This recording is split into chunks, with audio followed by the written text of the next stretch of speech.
Assalamualaikum warahmatullahi wabarakatuh. Kami dari Kumpulan 7 ingin membentangkan tajuk yang berkaitan dengan individualism di dalam Malaysia. Dan ini adalah ahli kumpulan kami yang seramai 11 orang. Definisi individualism. Apakah itu individualism? Ia adalah suatu tindakan yang menekankan kebebasan sifat-sifat individu seseorang. Individualism juga merupakan satu falsafah mempunyai pandangan moral, politik dan juga sosial yang menekankan tindakan kebebasan setiap manusia. Seseorang individualism akan melanjutkan keinginan mereka dalam mencapai suatu hasrat yang mereka inginkan. Masuk pada konsep individualism pula. Individualism ialah satu bentuk pandangan dunia yang menekankan kebebasan dan kemerdekaan setiap individu. Individualism juga ialah hak yang memerlukan sistem berprinsip. Contohnya dalam keutamaan tujuan dan hasrat pribadi. Dan juga kemerdekaan dan dalam tindakan dan perbuatan. Individu yang berpegang pada falsafah ini percaya mereka mesti membuatkan keputusan yang boleh mendatangkan kebaikan pada diri mereka sendiri. Ciri-ciri individualism pula adalah mereka yang terdiri daripada golongan yang tidak suka bercampur tangan dengan golongan masyarakat yang lain. Mereka juga sering mendominasikan orang lain seperti dengan menunjukkan superioritasnya atau sangat mengendalikan orang atau kelompok. Mereka juga senang menarik simpati orang lain dengan mengungkapkan ketidaktahuan dan rasa tidak selesa. Selalunya mereka akan berusaha menarik perhatian orang lain dengan mengarang cerita dan melakukan tindakan yang tidak biasa semata-mata untuk tidak ditempatkan di posisi yang rendah berbanding dengan orang lain. Mereka juga akan memiliki sifat yang negatif seperti keras kepala dan juga dengki. Perasaan hasad dengki itu. Mereka juga tidak tahu menjaga perasaan orang lain. Individualism ini juga selalu mengetepikan pandangan orang lain kerana mereka percaya bahawa pandangan mereka akan mendatangkan kebaikan kepada mereka sendiri. Pada pandangan tokoh pula iaitu daripada karya Thomas Hobbes Leviathan, beliau menyifatkan manusia sebagai individu yang mempunyai perasaan daripada objek sekeliling dan perasaan itu disebut sebagai gerakan. Pada pandangan beliau juga, gerakan itu datangnya daripada istilah passion iaitu usaha yang didefinisikan sebagai sebuah permulaan kecil dari gerak. Jika keinginan terhadap sesuatu disebut sebagai nafsu. Etika yang berasaskan sosial yang menganjurkan kemerdekaan, kebenaran dan serta kebebasan bagi individu. Hal ini sesuai dengan argumen Hobbes bahawa dalam keadaan alami sebelum terdapat pemerintahan, setiap manusia inginkan mempertahankan kebebasannya sendiri. Beliau juga menegaskan bahawa manusia memerlukan negara yang dapat memonopoli penggunaan kekerasan. Negara ini hanya memiliki hak atas rakyat sahaja untuk memaksakan norma-norma dan ketertibannya, maka bersifat absolut. Tujuannya adalah untuk menyelamatkan diri sendiri daripada perang dunia kerana kita menyukai kebebasan kita sendiri dan kekuasaan atas orang lain. Hal ini disifatkan sebagai individualism dari pandangan tokoh iaitu Thomas Hobbes Leviathan. Di sini saya ingin menyatakan pandangan tokoh iaitu daripada karya John Locke. Beliau membina pendapat awal mengenai hak-hak peribadi manusia yang dilihat sebagai kehidupan, kebebasan dan juga harta. Harta adalah lebih penting daripada hak untuk melibatkan diri di dalam kerajaan dan pembuatan keputusan awam. Beliau tidak menyokong demokrasi kerana beliau takut kepada kemungkinan pemberian kuasa kepada orang ramai akan membolehkan orang ramai mengatasi hak-hak peribadi kepada harta.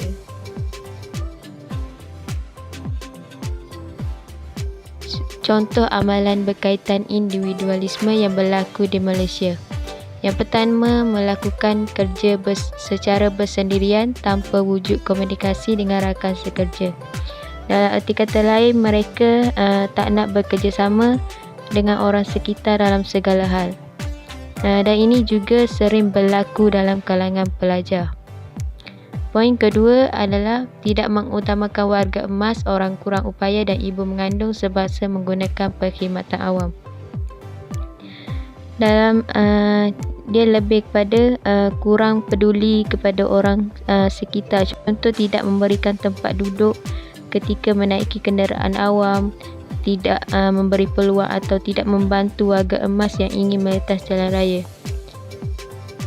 Yang ketiga, pemimpin membuat sesuatu usul atau keputusan tanpa mendapatkan pendapat daripada rakyat terlebih dahulu. Ini sering terjadi di mana pemimpin mengabaikan suara rakyat dan membuat keputusan tanpa berfikir tentang hak rakyat di Malaysia. Mereka hanya hidup hanya untuk kepentingan diri sendiri. So, di mana berlakunya amalan individualisme ini? Biasanya dalam bidang pendidikan, contoh macam tadi, hanya melakukan kerja bersendirian. Yang kedua, dalam dunia sosial, mengabaikan orang sekitar, tidak peduli terhadap orang sekitar. Dan yang ketiga, dalam bidang pentadbiran, pemimpin yang tidak mementingkan hak rakyat. Bagaimanakah amalan individualisme mempengaruhi rakyat Malaysia?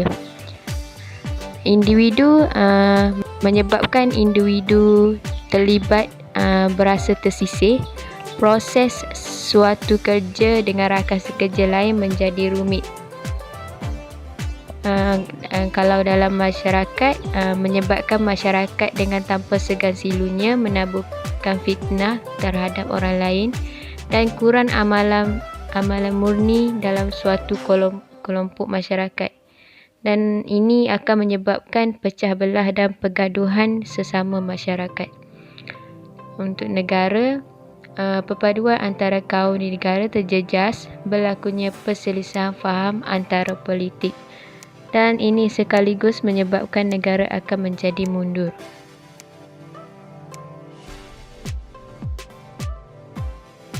Seperti yang dinyatakan dalam utusan Borneo Online, mereka berpendapat bahawa sikap individualistik yang diamalkan dalam kalangan rakyat Malaysia merupakan antara isu penting yang menjadi penghalang kepada usahawan Melayu untuk maju dalam menguasai ekonomi negara. Hal ini demikian kerana walaupun terdapat pelbagai insentif dan sokongan kerajaan yang diberikan kepada usahawan Melayu, namun dengan adanya sikap amalan negatif yang diamalkan oleh mereka, ini tidak menyumbang kepada peningkatan dalam ekonomi negara. Melalui bernama pula, terdapat segelintir usahawan Melayu yang memperolehi projek-projek baru, namun mereka tidak membahaginya dan hanya menyebarkan dalam kalangan anak-anak dan saudara mereka sendiri. Sekiranya sikap ini berterusan berlaku, bagaimanakah rakyat Malaysia akan menguasai ekonomi negara sedangkan kita adalah penduduk majoriti di dunia, walaupun pada tahun 2010 kita hanya menguasai 22% ekonomi. Bagaimana isu ini berlaku? Sikap individualistik dan tidak yakin dengan kaum sendiri merupakan antara faktor yang menghalang untuk usahawan Melayu menguasai kemajuan ekonomi negara. Selain itu, terdapat juga sikap materialistik, pilih kasih dan hasad dengki yang turut menyumbang kepada berlakunya isu ini. Pada zaman sekarang pula, terdapat banyak bangsa Melayu yang berada dalam zon yang selesa. Mereka berasa sangat puas hati dan menganggap situasi ini sudah cukup untuk kehidupan mereka sekarang. Walaupun terdapat pelbagai insentif dan bantuan yang diberi, namun ianya hanya menjadi sia-sia sekiranya mereka berterusan melakukan sikap individualistik ini. Seperti yang diperkatakan oleh Tan Sri Dr. Rahim, terdapat segelintir usahawan Melayu yang memperolehi projek baharu dan besar, namun mereka tidak berkongsi dengan usahawan yang lain, tetapi mereka hanya menyebarkannya dalam kalangan anak-anak dan saudara mereka sahaja. Sikap ini menyebabkan kekurangan pengalaman dan persaingan untuk memajukan ekonomi negara. Bagaimana isu ini mempengaruhi rakyat Malaysia? Hal ini demikian kerana sekiranya sikap ini berterusan diamalkan, ianya akan mewujudkan rakyat yang tidak mempunyai nilai-nilai murni. Selain itu, ianya juga akan mengurangkan perluasan dan perkembangan projek-projek baru. Ini kerana terdapat segelintir usahawan Melayu yang hanya berkongsi projek baru dengan saudara mara dan anak-anak mereka, bukannya dengan usahawan Melayu yang lain. Ini seterusnya menyumbang kepada penghalang dalam peningkatan ekonomi di negara Malaysia. Selain itu, apabila tiadanya perkembangan dan perluasan projek-projek baru, Rakyat Malaysia kekurangan pengalaman dan tidak mampu untuk bersaing dengan projek-projek baru dari negara-negara luar. Seterusnya, ianya akan menjurus kepada perselisihan faham kerana seperti yang kita tahu, Malaysia adalah sebuah negara yang mempunyai pelbagai kaum yang berbilang bangsa.